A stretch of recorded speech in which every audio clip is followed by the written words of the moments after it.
we dabbled in it in the early days because we were young and, you're inquisitive, really.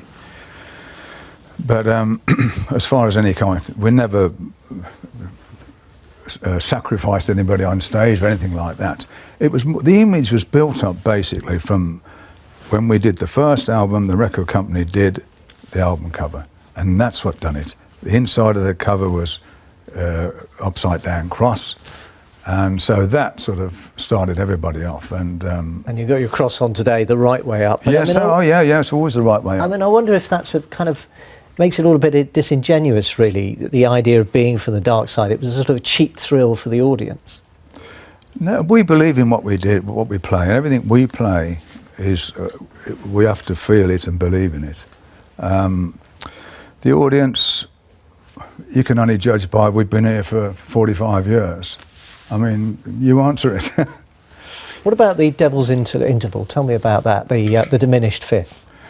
Well, that again was just something I liked. I never even thought of it. I never even knew about it, to be honest, when I first did it.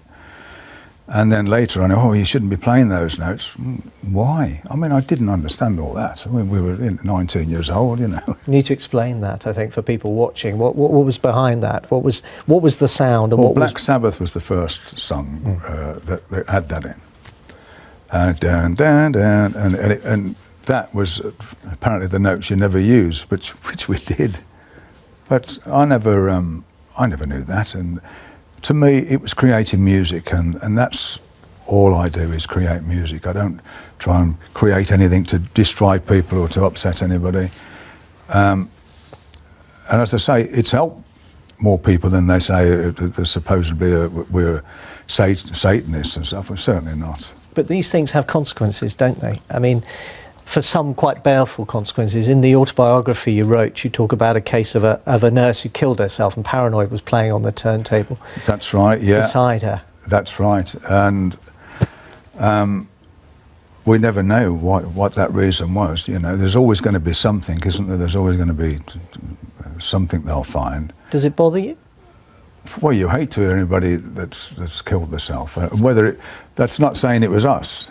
It was saying they'd found Paranoid on the turntable. Ozzy was quoted back in 2004 as saying, you remember that guy from New York, Son of Sam, who was killing all the chicks?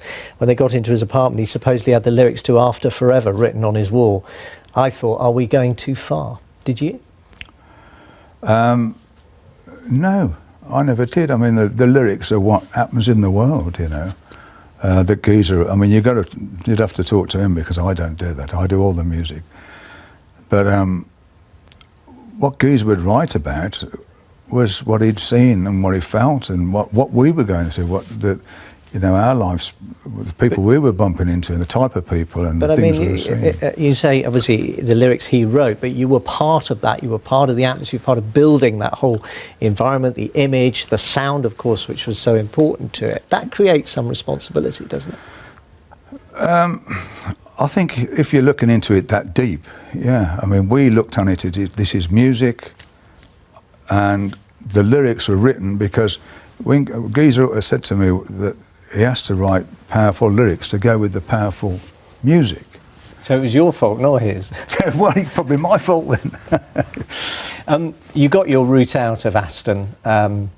Quite a lifestyle in the 70s, by all accounts, certainly what you've written. I mean, it sounds like, you could have what you wanted, whether it was Rolls Royces, Lamborghinis, women, drugs. Quite a lifestyle. Is it a lifestyle you look back on with affection or regret?